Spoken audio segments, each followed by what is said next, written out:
reason. Nanon si Apostol Paul na padayon siya sa pangalagan niya sa iyang mga master, sa iyang Ginoo, kay mag-focus lang siya sa usang pagdang mga himalayan sa pangalan ng Jesus Christ. Kung wala sila yung purpose sa iyang pinangali, kundi ang hatag niya sa iyang kanan para sa Ginoo.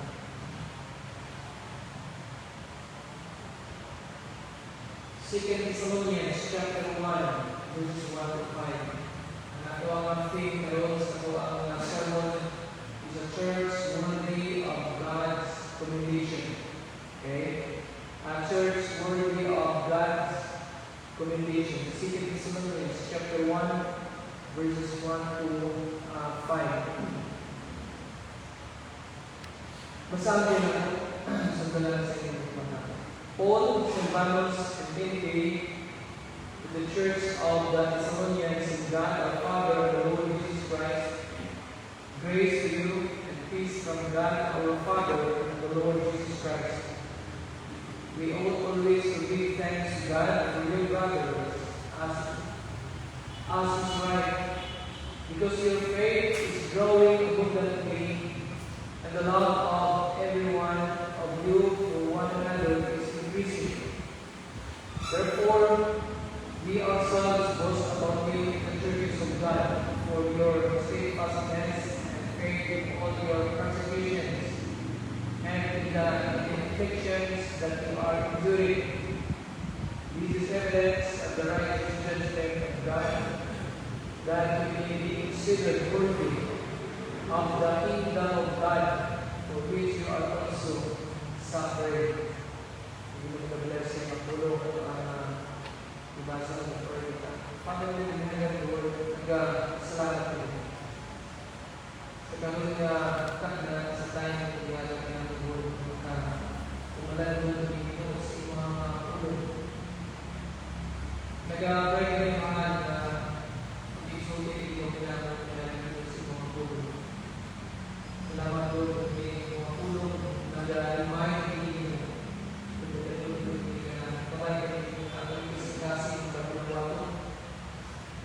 Ma-apply niya ng mga sa mga pangarap. Magtubo kami, mag-mature kami, kumutin mo kami yung purpose ng video na why natin yung church. Yung nagabasa kami sa mga pulo, kung nag-atin kami mga fellowship for Christ likeness. Lord, sa mga pag-alay namin ay pwede may pagpapalala ninyo. Sa ngalan ng Jesus, kumipagpapalala. Amen. Dapat ko na natapos ang closing exercises of the school, recognition sa school, and sa mga parents na nakasama sa stage, proud na legal, na yung mga ribbons, ginagawa ng mga kabataan, evaluation and motivation sa mga estudyante sa pag-study again para maabot ang isang pangatloy sa tulong. And malipay nila na ang paghahandog ang pag-study sa ating mga kabataan natagan o reward.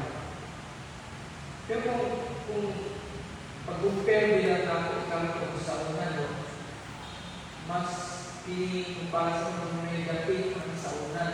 Kaya first, second, and third, fourth, yun ang mga kalawan. First, kung una ito ang pinaka-right of the classroom, no? And karon, we honors, pinag-undok 10 na po. From 8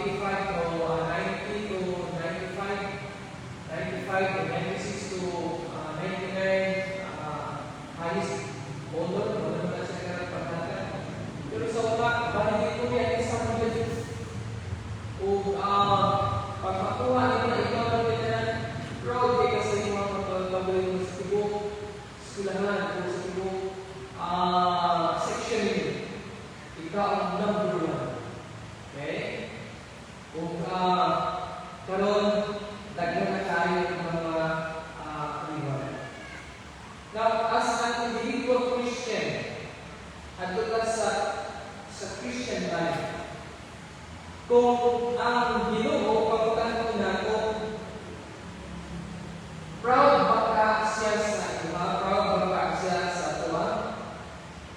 Tungod sa atong Ginoo as a church, as an anak sa Ginoo. Then, as a church, kung sa ka ay nasulti sa Ginoo, o sa tuwa as a church. And the Christian mountain, what kind of church would God be proud of? Kung ang Ginoo maghatag siya kung awaiting report about sa mga iglesia, about sa mga accomplishment na ito na nahimo, what kind of church would you recommend? Kung siya Christian na ang text na nabasa, ang passage na nabasa, ang answer ninyo. In verse 4, ito man ang Paul, we ourselves speak proudly of you among the churches of God. Kung makapil siya ang Paul sa annual conference, biblical conference, ipaminang mo niya in the church. Maybe sa iyang report, maybe kung istoryahan siya sa pungat, baka example, ma-mention niya ang PFBC, proud kayo ini ng church, tungod sa ilang gihimo. Ato ang ma-imagine mo, na si Apostol Paul, na nilangkod siya sa kiling ng church sa Thessalonians, not boasting about building. Every time friends, usahay, tayo mga tao ba, na nakakitaw, mag-istorya sa mga, mag-istorya sa mga, uy, pastor, kamusta? Grabe, ito na kayo yung dito. Okay? Ang ilan na yung natanong pag-bless dito ko sa usang church building tayo. Okay? Mokini ang ilang standard. Not boasting about numbers, not boasting about people. But in verse 3, it said, we ought always to give thanks to God for you.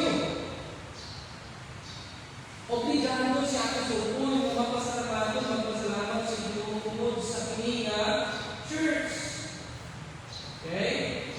Kininga church, hindi makita nato yung tanig, no? Yung Apostol Paul, among churches, and pasalamatan niya ang Ginoo sa Ginoo tungod sa kininga church. Now, ang question of Indonesia, what made this church so special?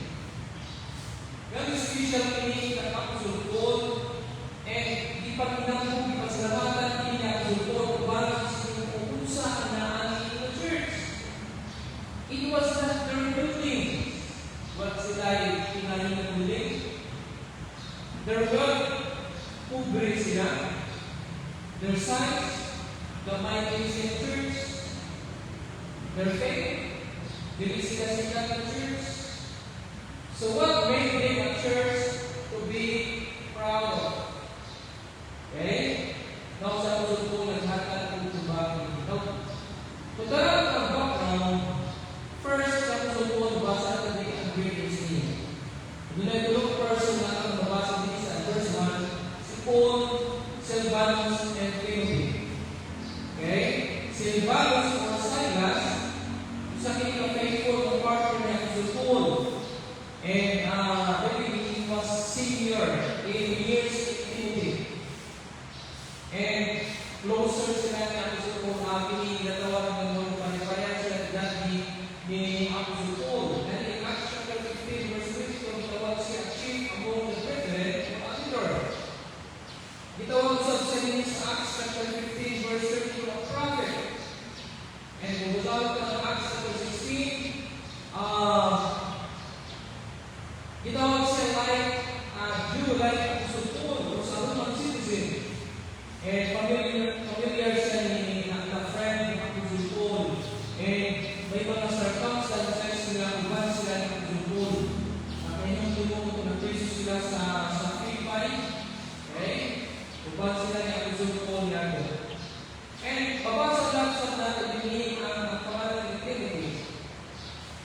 Kini nga bata ng Kristo Manon, na meron niya usupol in Acts chapter 16. Okay? And nandun siya ng companion niya usupol. And natawag siya ba, anak siya na usupol in faith. And i-train siya para siya ang pag-pastor dito sa Ephesus. So, kinitulo, na person na basa na ulihin, nag-ubal sila. They were together when the church was founded. They were together when the first letter was written. And hindi na tayo ibantusan sila tulo. Now, kung tanaw na ito ang chapter, kung tanaw ang book, kung tanaw ang book ng Sulat ng Paul, the first chapter, sa Paul na kayo. Okay? That's why mo inunan na siya musulto sa first Thessalonians na nagsulat siya about rapture, about the day of the Lord. And in third chapter, ang issue really is busyness and failure to work. Kung hindi ka mga Kristo literal sa nagpaabot sa sinalitahan of Jesus Christ, ang uban really nag-recite sila ng word naman kung ang mga diba okay? Mawagin ang uban pinila ka mga issues na isulat niya ang Paul. Nagadilig siya ngayon sa mga serious issues for perseverance under persecution. Pag-strengthen niya ang Paul, pagtutod niya sa sikat kami, uban ka ng mga doctrine na makita natin din. Doon mawagin ang uban ng mga weakness or mga failures sa inyong mga Kristo Manon, kung sa Paul, still ang iyang mga style sa pagsulat,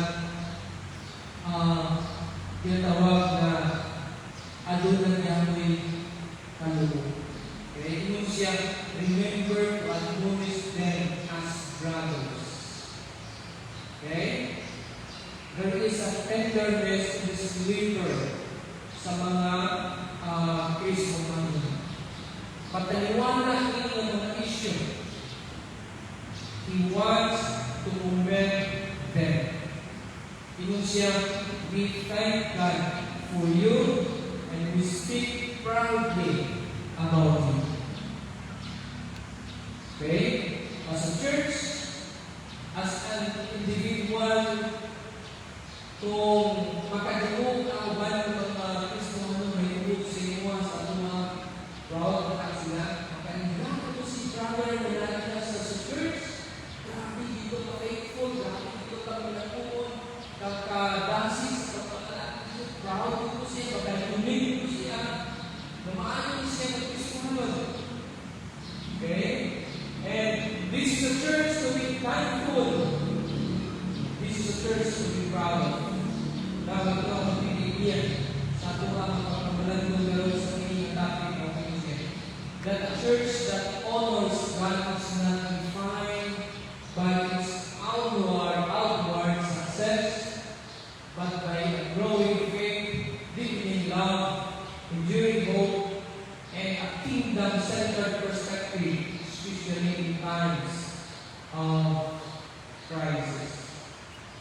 Pag-ulit upat, pagdaan ako ang lusong ng church sa inyong magdudukan, 4 marks of a church God commends. Pag-usan niyo mga nakita niya ang sulpo.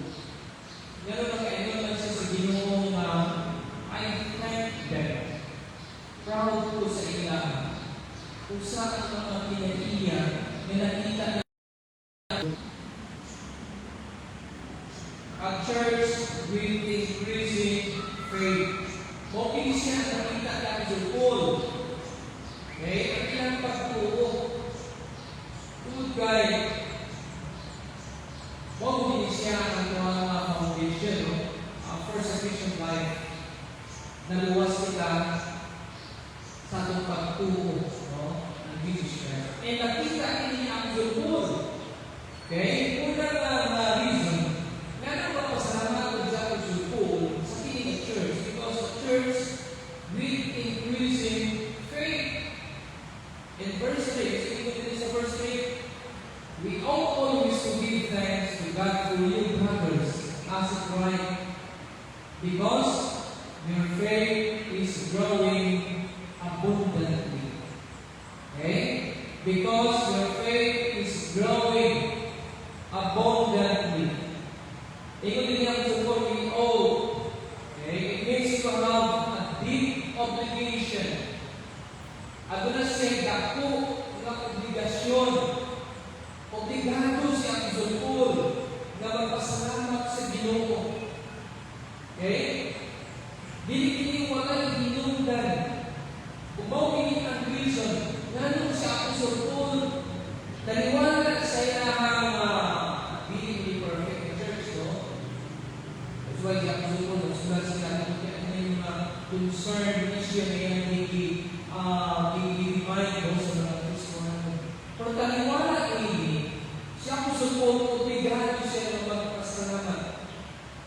Then you see, as is only fitting, okay, as is right. So, in other words, it is deserved that we give thanks to God for you. Obligado iniinig mo sa pinakamaayo. Nangmuo na mo, kauban kang Timothy, kang Silas, na magpasalamat sa inyo. You are such a model church. Okay? You are such a wonderful church that we ought unceasingly, without hesitation, na magpasalamat sa Ginoo. Why? Because your faith is greatly enlarged. Wala siya kung manulis na ito ang ginamit niya ng support. Wala siya ingon because your congregation is greatly enlarged. Wala siya ingon because your buildings are greatly enlarged. Wala siya ingon because your choir is greatly enlarged. Wala siya ingon because your Sunday school is greatly enlarged. Kasi kung yung support, we are thankful to God all the time for you. And under obligation to express it because your faith nagdako, nag-increase, nagtubo, kung siya ang hinundan. Now, pagkarat ang background ini, before siya kusulto, nakasulti sa 2 Thessalonians, so wala ang 1 Thessalonians, yung sa remembering before you our God and Father the work of faith. Okay? Now, 1 Thessalonians chapter 1 verse 3, mention na din niya ang kusulto ang ilang pagtuo. And Father, your work of faith. So, hindi nakita na kusulto na ano lang sila sa man, ano lang sila pagtuo. Your work of faith. Ano na sila tinuod na pagtuo. And ang ilang pagtuo na nagtrabaho. It was real thing. It was genuine. And it worked. Si James nag-isgot ini nagulod sa buwi ang patay na pagtuo. Ang patay na pagtuo, wala na nagtrabaho, pero ang buwi ang pagtuo nagtrabaho. Kung sa ebidensya, nabuzol ko. Ngayon, nakalimutan na may siya na buhay ang ilang pagtuo. Nakugaran sa verse 9, mong siya. Huwag niya nakita ang sulpon, ganun tinuod ang ilang faith. People, in verse 9, everywhere are already telling the story about the good way you accepted as when we are there with you. They tell about how you stopped worshiping idols and changed to serve the living and true God. Okay? In verse 3, in the principle, we need to before our God and Father your word of faith. Ipakita niya kung sa verse 9, ganun kakainin siya na ano yung pagtuo, buhi. Tungkol ka ang faith o ang repentance, di na siya pwede magdulang. Now, kung saan nakita natin din, yung sabihin, they tell about how you stop worshiping idols.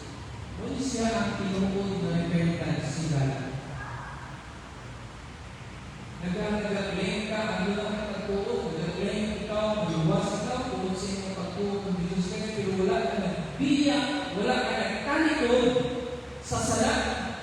And that is questionable. Ang iyong kaluwasan. Ikinig ng mga Kristohano, nag-claim sila, nakita na ang support ng kanilang faith.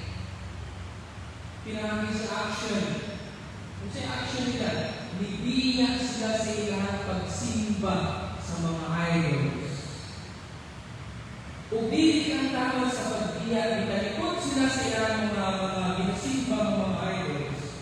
O nalalaban sila sa Lord. That is real faith. And that is kailangan pagbuo ng trabaho. Before kita nahimong ang Kristo, kung sa tinatawag sa iyo, ako ang Lord ba ang repentance? Kaya Lord ba ang repentance? Kung ikaw Lord ang Kristo natin, mubiya ikaw like sama ng ini ng mga Kristo natin. Usually, how you stop worshiping idols. Hindi pwede na mag-claim sila na pagkukulo na natalahin sila sa pag-worship sa idols. Oo. Kung mga lagat sila sila, hindi nila sa ito. So, Jesus Christ, hindi nila serve two masters. Ang isa yung i-reject, kung yung isa yung gawa ito. And hoping siya nakita natin sa tingin ng mga Kristo natin. Bibiyaan nila ang pag-worship sa mga idols. And naman, nalagay sila sa dito.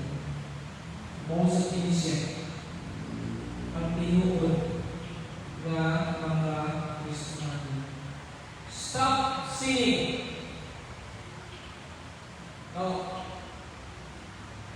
Makasalanan ka, di ba? Mulahay ka na sa piniliyukan, hindi mo gingisudlan.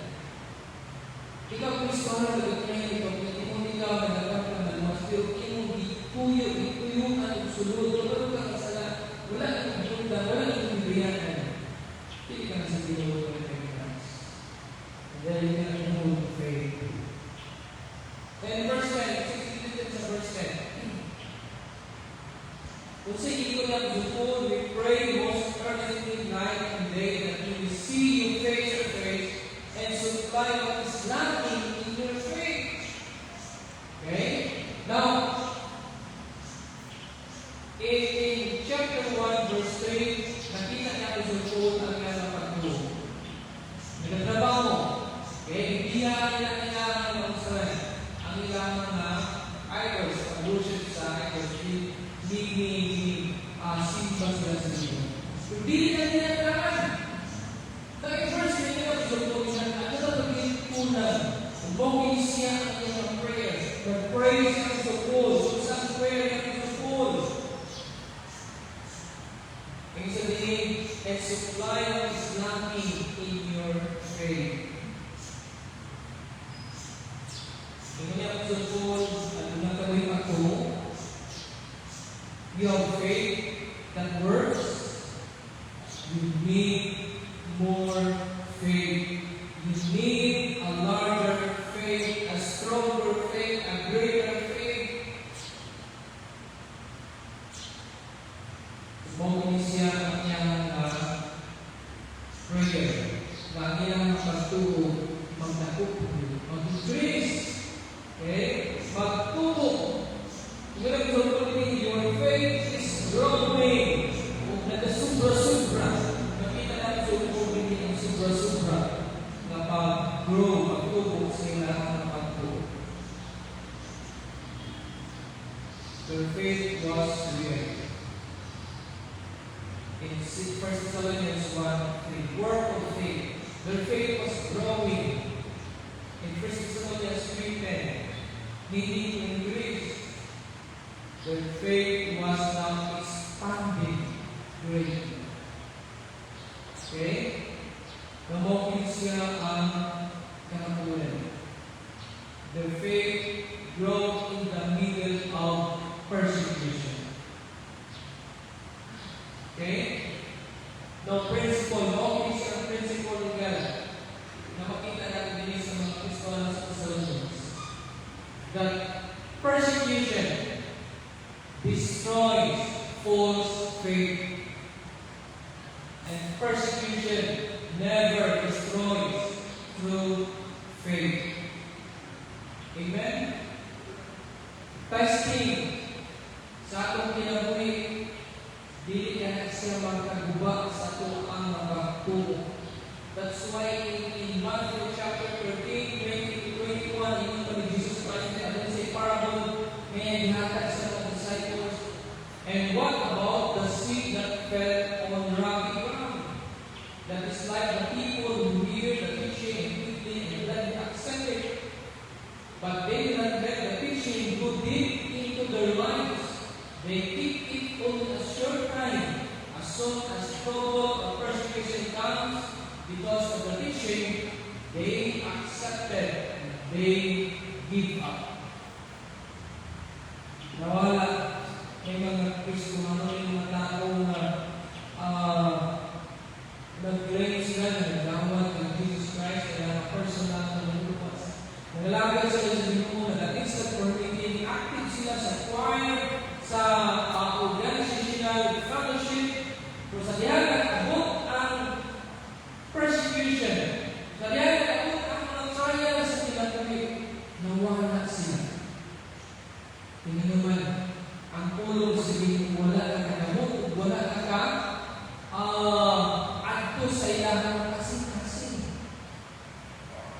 May mga Kristiyano na gamay lang ang mga pagsulay, mga kalisod sa kinabuhi,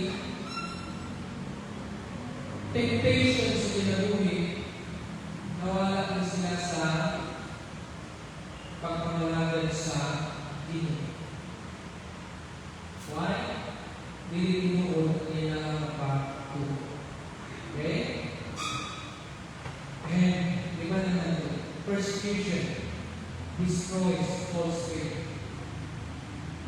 And it never destroys true faith. Ano ba? Because true faith is indestructible. Dili ba? That's why Jesus Christ in John chapter 22 verse 32, ang iyang mga prayer, okay, sa iyang faith, ang iyang mga disciples, na nila ang Peter, yun siya, I have prayed for you that your faith fail not. Okay, Jesus Christ not pray, because Jesus Christ will never let it be destroyed. Hindi siya gusto magbuba, hindi no matter how stressing, no matter how hard, no matter how troubled the times and events, no matter how deep the pain, no matter how severe the persecution, the only thing that gets destroyed by persecution is false faith. That's why we always say that persecution produces a pure church, a pure Christian. Hindi na ito makita ang inuod ng Kristohanan kinsa katusan. Ang salitang kakamano, ang sa kakamoy, papistina na siya, tumabot ang mga bagay sa kalimod ang iyang kakamano. Ang sa tubig na kahoy, matumba, malukat ang iyong panggat. But ang saka, healthy, kung nagatubo ang kahoy, naglalong ang gamot, kung umabot ang usog na hangin, pag-balik ang usog. Also, it is the same way. Trials will break real believers. They drive them deeper into God. Hindi pa ako ito, huwag na ito sa pagpapalagan sa inyong tulad ng ikaw. Hindi ka sa reason. Now, kung sa may application hindi sa ito ang present situation, natin din ito ba? Pero, nagkatubang itaw sa financial uncertainty. Nagkataas ang mga prices sa gasolina. Family pressures. Spiritual compromise in society. will face trials, but that you know the Christian baptism. Will our faith grow in them? Taliwala ini nga ginatubang karon. Magtuo ba ang ako ang magtuo? Kung moabot ang crisis sa tuwa, financial, emotional, physical, do we panic? Or do we pray more? Or do we trust God more? Ay okay siya ang kahalunan.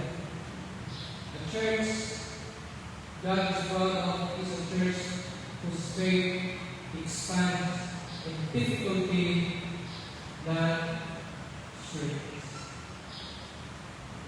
Nag-grows. Second, the reason. Meron naging mapasalamat sa kung sila sa Ginoo sa Ginoo Church. Second, because a church with growing love.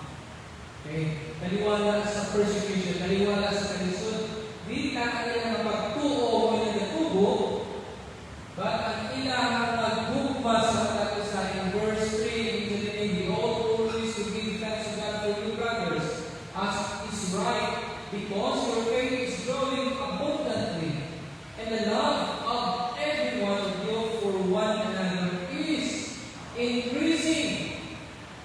Okay? And the love of every one of you for one another is increasing. Daw, makita natin hindi ka na inuod ang ilang kaluwasan, kung kaya increase ang ilang faith, but they had growing love. Wala tingin is good about passive emotion, but we are talking here about the kind of love that makes sacrifices for people. Okay? Kung mawin siya ang klase ng gugma, na parang itong nag-care sa upan ng mga tao. Kung mawin siya ang kalipay ng akizupon, pag-ilan na ito ng usap ng ibasa niya sa chapter 1 verse 3, we pray before our God and Father in the work of faith and labor of love. Dimension sa akizupon ni before. Sa 1 Thessalonians 1:3. Hindi na mapasalamat ko sa akizupon kung kaya kailangan faith na nagtrabaho, but mapasalamat ko sa akizupon for the labor of love. That's why in 1 Thessalonians chapter 3 verse 12 it says, and may the Lord God increase and abound in love for one another and for all as we go for you. This is also the prayer of the Lord. Hindi ang faith ang mag-increase, hindi ang kailangan ng love. Okay? Mag-increase usap sa tag-usap. Kung kamopin siya ang napalitaan ng report ng Uzulpon, kung kamopin ang iyang prayer sa ilang mga Kristohan. Adulas na'y gugma sa mga usa sa sulod sa church. Kamopin siya ang pinitangay mamangkas sa usap ng Ginoo ng Kristohan.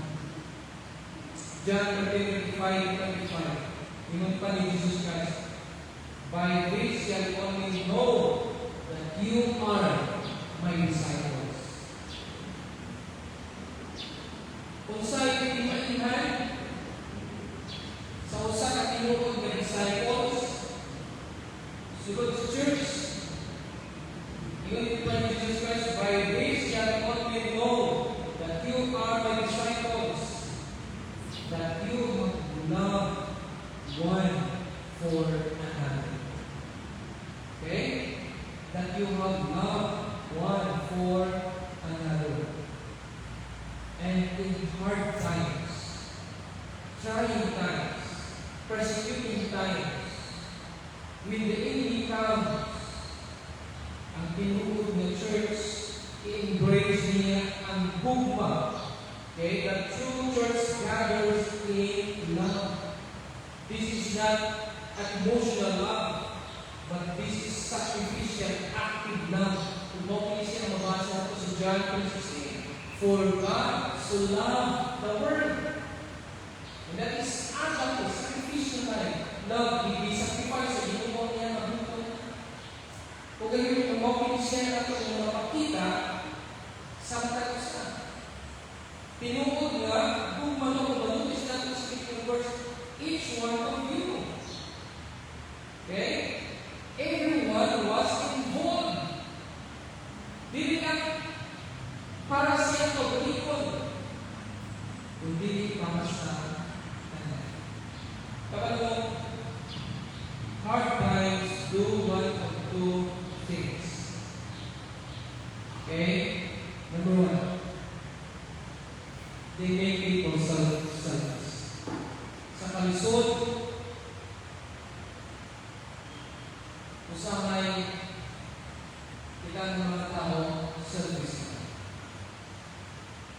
Kaya kita magpilugay, nilugay, nakakulani, nilagay mahal kayo ng price sa ating bus, gusto nyo makakulaan yun. Ikalawa, for daily delivers more love. Okay? Imo na siya. Okay? Paliwala ka kagulan, kaya daw sa during sa ganang tao, gutom na kayo ka. Gutom na rin ang tanan. Hindi pwede magpulutin natin sa una, mag-inyag. Magpuluray, wala tayo, galaan natin. Minsan kayo kita kakagitulan na natin, bahala ka, gutom na kayo.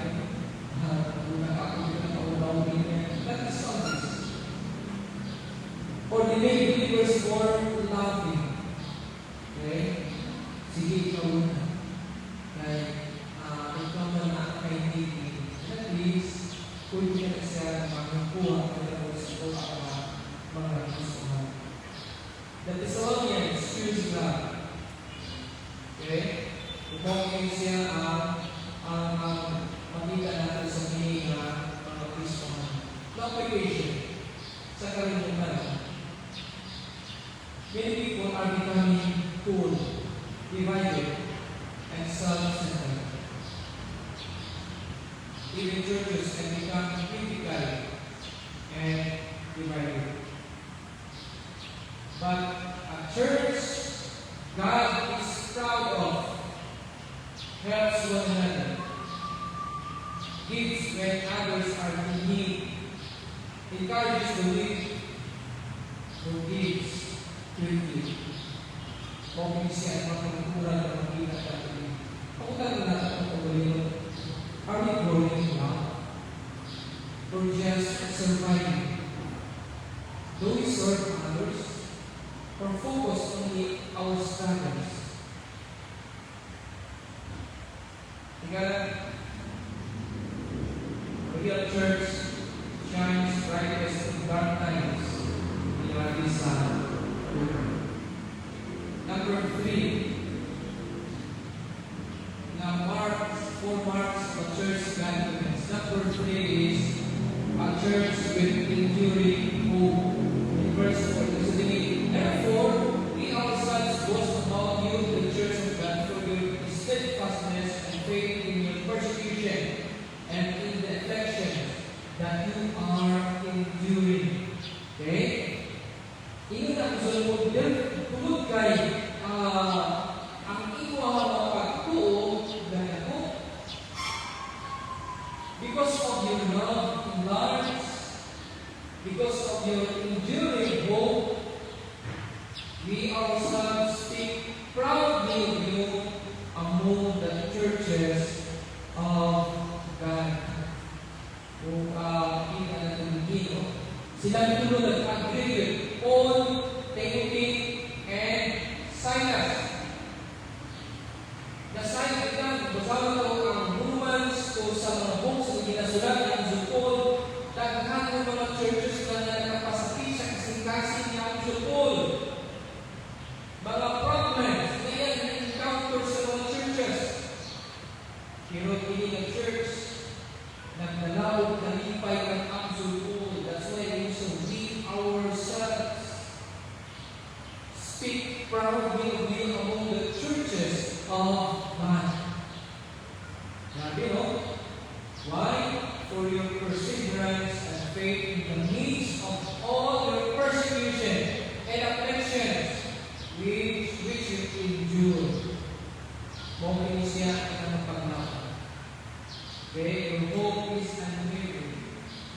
They were suffering, afflicted, persecuted.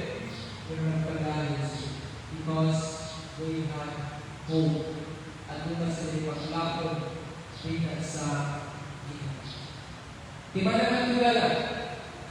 Hope is what keeps you going when everything else is falling apart. Sa kalang yung panahon, ano na may hope? Ano na may paglaon? Yes, as a Christian, iba na ito, ano na tayo paglaon? Nung pinigil mga Kristo, nagkatulog sila that Christ is coming, God is just, glory is ahead. That's why nagpadaan sila. Kita tanan, isa na ito na strong karoon natin niya. There is hope. Kung guys, si Jesus Christ, bumalas. Hope gives endurance. Kung pumili siya magpunta na. Kung sa kaling naman pumili siya ka. Bagay yung tao, kaya wala kayong mga paglakas. Bakit ka ang pagkasuhan at doon na kita paglakas tungkol kay nakita sa iyo. Okay? A church God is proud of is a church that keeps going when others give up. And number 4 in the last.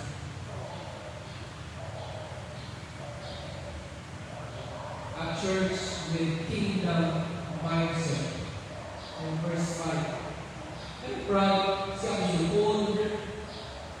Sila tulong sa piling church mo, pasinamahan sila sa Ginoo. Di mo nakita na ang lupon in class in verse 5. This is evidence of the righteous judgment of God, that you may be considered worthy of the kingdom of God, for which you are also suffering. Okay? And this is the fourth mark of a church to be proud of. A thankful for is a kingdom attitude. Ano ba sila right perspective? Maybe may mga churches karoon ng panahon na naging man-centered. Okay? This church was kingdom-centered. Their focus was not on being happy. Their focus was not on personal fulfillment. Their focus was not on personal comfort. Their focus was not on self-satisfaction. Their focus was not on success. Their focus was not on being appreciated like kasagaran na makita natin sa social media. Okay? Their focus was clearly in the kingdom. And i-apply nila, i-agree sila sa ating verse sa Matthew chapter 6 verse 33. Seeking first the kingdom and His righteousness, and let all the other things be added in God's sovereign land. Buto sa buong at nilang nora umus mga kasing-kasing. They're concerned with the kingdom. Okay? Nangyayos sa dini, makita natin dini na you are worthy of the kingdom. Naliwanag sa suffering sa mga naagitan ninyo. Kung mo ka hindi mentioned last Sunday, no? Kung sa NBA player, si Jared Ivey, isacrifice niya ang million na sweldo sa NBA. Okay? Iwig siya sa Chicago Bulls. So, sa reason, nag-stand siya sa iyang conviction. He stand against the LGBT. Okay? And the reason, iwig siya sa iyang team. Kung yan, tinuod ng gusto mga lumigan. Okay? Kingdom mindset. Kaya kung hindi siya money mindset na siya na tao, iyang cambio ang iyang conviction, ang iyang belief sa kwanta. Praise God kung pinaapat niya yung mga Kristo sa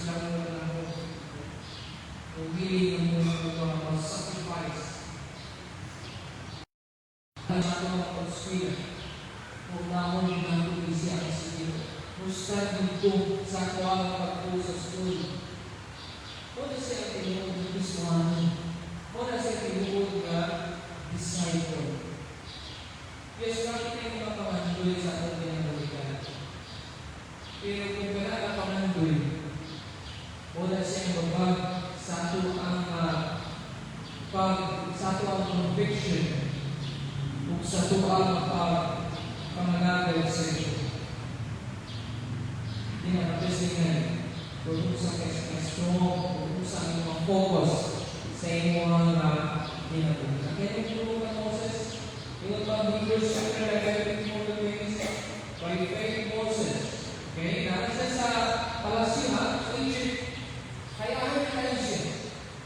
And pagkako na bako nagdaanan, posisyon sa school, dahil pinagkakilid sa school na nakuha ni Moses, when he was grown up, refused to be called the son of Pharaoh's daughter, choosing rather to be mistreated with the people of God than to enjoy the fleeting pleasures of sin.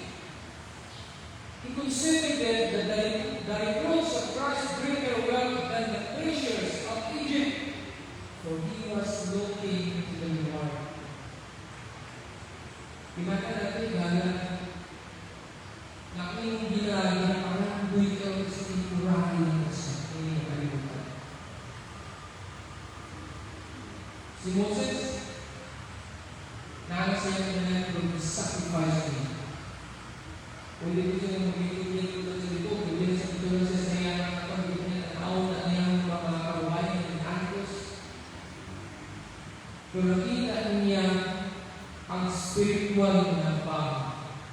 Nakita na figurahan na kapagbiyahan ng pinaka.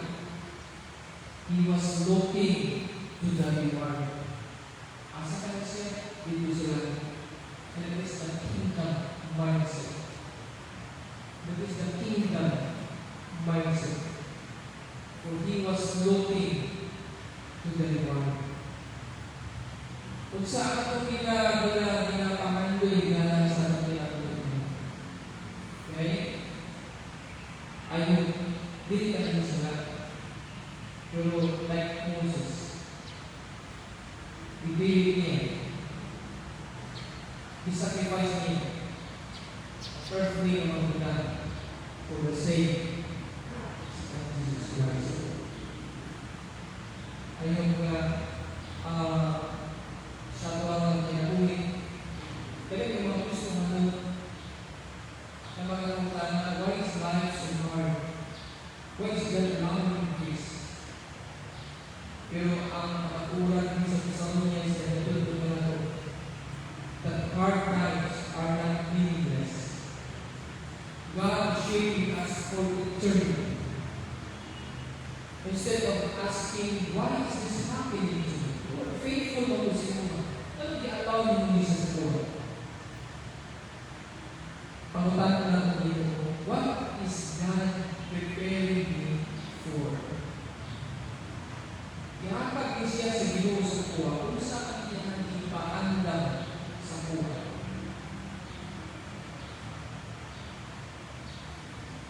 A church God is proud of is a church that sees beyond His word. Okay? Beyond His word. How do we recognize a church God is proud of? Not the buildings, not the programs, not the popularity, but by people who have a faith that keeps growing under trials. A love that keeps expanding under pressure, and a hope that keeps enduring suffering. A kingdom mindset that stays focused on eternity. And sa katapusan, makikinig siya upat ng mga marka. Ganun mo pasalamatan, naging ganun naging proud siya ang suto sa kanyang church because the church will increase in faith. Second, the church will grow in love. And number three, a church with enduring hope. And number four, a church with kingdom mindset. Hindi mo mag-bless sa iyong pulo at kung hindi mo matulungan mag-pray. Kami mo mahal na Panginoon, Lord, nagpasalamat kami sa inyong Panginoong kaalam mo sa Panginoon. Salamat mo, Lord, kay ikaw nagtawag ka na. Hindi mo kami iwas. Hindi parang ang famous din mo din yung kalimutan. Parang hindi mo na-disciple din. Kung ang inyong disciple, really, inuwala sa inyo sa iyong cross, yung suffering. Kaya mamaya na wala ka nagsakay, umiyahan yung pinagod. Ang inyong masakay, ikaw magbabalan ka na sa mga George, sa mga spiritual life. Lord, as a church, as an individual Christian, kabayan mo, hindi ikaw ay ikaw sa mga tungkol sa mga commitment namin. Tungkol sa mga pagtuo, ang paglaon, ang nakita ng